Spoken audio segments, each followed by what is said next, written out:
नमस्कार साथियों, आपका एस के ठाकुर सर चैनल में स्वागत है। आज हम क्लास 10 के चैप्टर वृत्त को लेकर आए हैं। इस सत्र में आपको हम वृत्त के बारे में, स्पर्श रेखा के बारे में, छेदक के बारे में, त्रिज्या और व्यास के बारे में बताएंगे। आज इस पर चर्चा हम लोग करते हैं। आइए सबसे पहले हम लोग शुरुआत करते हैं। ये वृत्त है क्या? What is circle? कहते हैं वृत्त एक बिंदुओं का बिंदु पथ है जिसमें एक निश्चित बिंदु से उसका हर एक बिंदु समान दूरी पर स्थित होती है, तो उसे हम वृत्त कहते हैं। और इस निश्चित बिंदु को केंद्र कहा जाता है, और केंद्र से ये जो दूरी है इसको त्रिज्या कहते हैं। एक वृत्त में असंख्य त्रिज्याएं होती है और सभी आपस में समान होते हैं, सभी आपस में समान होते हैं।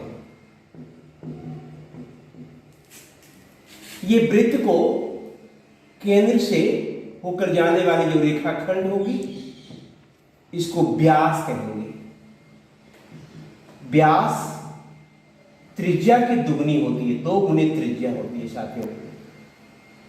वृत्त को घेरने वाली वक्र रेखा परिधि कहलाती है। परिधि कहलाती है। परिधि बराबर होता है 2 पाई आर या पाई डी। व्यास को डी से व्यक्त करते हैं, त्रिज्या को 2 से आर से, तो डी बराबर 2r, परिधि बराबर 2 पाई आर, पाई डी होता है। इसे कहते हैं जीवा। A dash B dash, A B व्यास है और ए डैश बी डैश जीवा है, यानी व्यास सबसे लंबी जीवा है। सबसे लंबी जीवा को व्यास कहते हैं और इसे हम चाप कहते हैं। छोटा है लघु चाप और इसी को कहेंगे दीर्घ चाप कहते हैं। साथियों, ये वृत्त है। वृत्त के बाहर कोई रेखा है तो इसे कहते हैं अप्रतिच्छेदी रेखा। अप्रतिच्छेदी रेखा। अगर वृत्त के एक बिंदु से होकर गुजरेगी कोई रेखा तो उसे कहेंगे स्पर्श रेखा, और वृत्त के 2 बिंदु से होकर गुजरेगी तो उसे कहेंगे छेदक रेखा।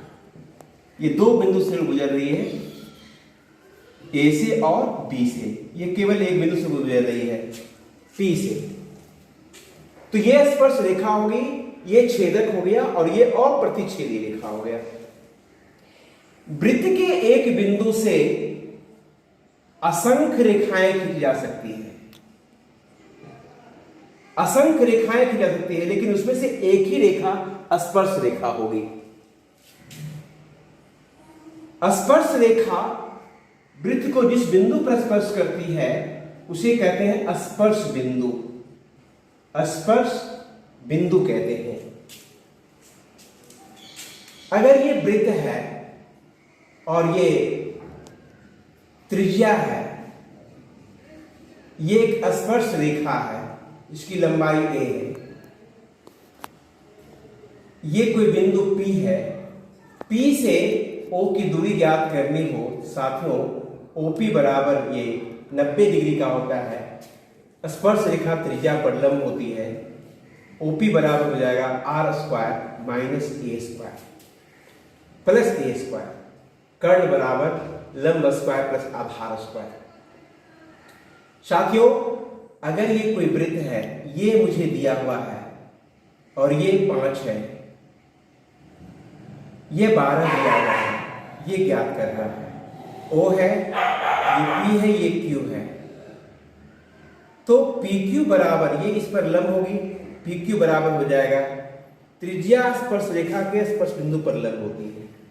तो ये 12 का स्क्वायर माइनस 5 का स्क्वायर हो जाएगा। 144 माइनस 25 बराबर हो जाएगा 180। 19। इस पी क्यू का वैल्यू √119 होगा साथियों। ये वृत्त है, वृत्त के भीतर कोई बिंदु ले लीजिए और वृत्त के भीतर से कोई स्पर्श रेखा खींचने की कोशिश कीजिए। तो वृत्त के भीतर से वृत्त पर कोई स्पर्श रेखा नहीं खींची जा सकती है, एक भी नहीं। लेकिन वृत्त के ऊपर अगर एक बिंदु है, उससे स्पर्श रेखा खींचेंगे तो एक और केवल एक ही स्पर्श रेखा खींची जाएगी। लेकिन वृत्त के बाहर अगर कोई बिंदु है तो इस वृत्त पर 2 स्पर्श रेखा होगी और दोनों की लंबाई आपस में समान होगी। 2 स्पर्श रेखा होगी और दोनों की लंबाई समान होगी। अब देखेंगे साथियों कि दोनों समान कैसे होती है।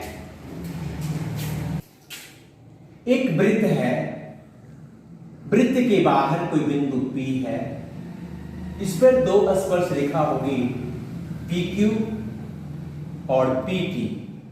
हमें सिद्ध करना है ये दोनों आपस में बराबर हैं। सिद्ध करना है कि PQ बराबर PT। रचना करते हैं, OQ, OT और OP को मिलाते हैं। OQ, OT एवं OP को मिलाते हैं।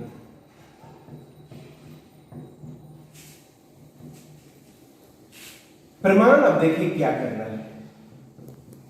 त्रिभुज OPQ एवं त्रिभुज OPT में, त्रिभुज OPQ एवं त्रिभुज OPT में कोण OQP बराबर कोण OTP बराबर 90 डिग्री। त्रिज्या स्पर्श रेखा के स्पर्श बिंदु पर लंब होती है साथियों, इसलिए 90 डिग्री का हुआ ये भी और ये 90 डिग्री का। OP उभयनिष्ठ है, ये दोनों त्रिभुज में है। OQ बराबर OT है, एक ही वृत्त की त्रिज्या है, त्रिज्या है। देखिए साथियों ये बराबर ये हो गया, ये उभयनिष्ठ हो गया। अब देखिए ये राइट हो गया, ये हाइपोटेनस हो गया और ये साइड हो गया। ये राइट हो गया, ये हाइपोटेनस हो गया और ये साइड हो गया। RHS से त्रिभुज OQP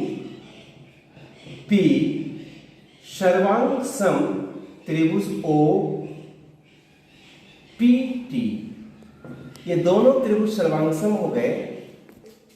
अगले जब ये दोनों त्रिभुज सर्वांगसम हो गए तो PQ बराबर PT हो जाएगा, यानी ये CP है और यही हमें सत्यापित करने थे और इस तरह से ये प्रमाणित हो गया।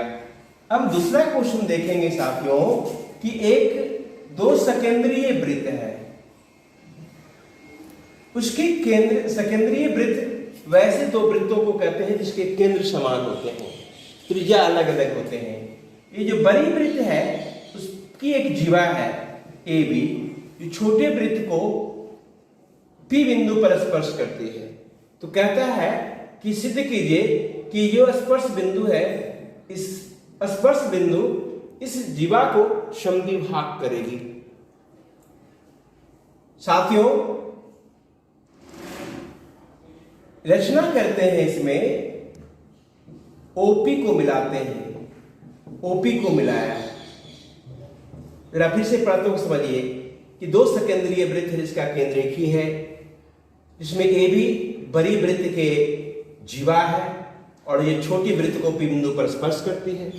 सिद्ध करना है कि सिद्ध करना है कि AP बराबर PB, PB या BP। प्रमाण त्रिज्या स्पर्श रेखा के स्पर्श बिंदु पर लंब होती है, इसलिए OP लंब AB। चूंकि किसी भी वृत्त में केंद्र से जीवा पर डाला गया लंब जीवा को समद्विभाग करती है, इसलिए AP बराबर PB प्रूव्ड। साथियों, आपने अभी इस वीडियो को देखा है। आप सफलतापूर्वक एक्सरसाइज 10.2 बना सकते हैं और 10.2 के लिए भी आप अग्रसरित हो सकते हैं। 10.2 के भी बहुत सारे प्रश्न आपको सरलता और सहजता से बन जाएगी। हमारे साथ जुड़े रहें। अगले सत्र में हम और इसकी चैप्टर से जुड़े बात को लेकर के आएंगे, जिससे आपको 10.2 एक्सरसाइज बनाने में आपको काफ़ी सहूलियत होगी, सुविधा होगी और सहजता के साथ उसे बना लेंगे। नमस्कार।